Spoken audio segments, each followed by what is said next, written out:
ഇന്ന് നമുക്ക് നല്ല ടേസ്റ്റി ആയിട്ടുള്ള ഒരു ക്യാരറ്റ് പുഡിംഗ് തയ്യാറാക്കി എടുക്കാം. അതിനുവേണ്ടി 2 മീഡിയം സൈസിലുള്ള ക്യാരറ്റ് തൊലി കളഞ്ഞ് കുക്കറിലേക്ക് ഇട്ട് കൊടുക്കുന്നുണ്ട്. ഇനി ഇതിലേക്ക് 2 ഏലക്കായും 1 കപ്പ് വെള്ളവും ഒഴിച്ച് വേവിച്ചെടുക്കാവുന്നതാണ്. ഇനി ഒരു പാൻ ചൂടായി അതിലേക്ക് 1 ടീസ്പൂൺ നെയ്യാക്കി കൊടുത്തിട്ട് ഇനി ഇതിലേക്ക് 1 ക്യാരറ്റ് ഗ്രേറ്റ് ചെയ്തതും 2 ടേബിൾ സ്പൂൺ പഞ്ചസാരയും കൂടെ ചേർത്ത് കൊടുത്തിട്ട് നല്ലപോലെ വഴറ്റി മാറ്റി വെക്കാവുന്നതാണ്.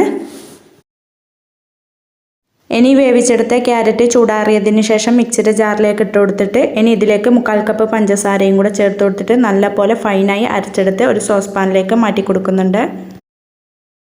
ഇനി ഇതിലേക്ക് 1/2 ലിറ്റർ പാലാണ് ചേർത്ത് കൊടുക്കുന്നത്. പാലും കൂടെ ചേർത്തിട്ട് നല്ലപോലെ മിക്സ് ആക്കിയതിന് ശേഷം ഫ്ലെയിം ഓൺ ആക്കിയിട്ട് ചൂടാക്കാൻ വെക്കാം. ഇനി ഒരു സൈഡിൽ 10 ഗ്രാം ചൈന ഗ്രാസിലേക്ക് 1/4 കപ്പ് വെള്ളം ഒഴിച്ച് മെൽറ്റാക്കിയതിന് ശേഷം ഈ ക്യാരറ്റിൻ്റെ മിക്സ് നല്ലപോലെ ചൂടായി വന്നാൽ ഇതിലേക്ക് ചേർത്ത് കൊടുത്ത് മിക്സാക്കി തിളക്കുന്നതിന് മുമ്പേ ഫ്ലെയിം ഓഫാക്കി കൊടുക്കണം.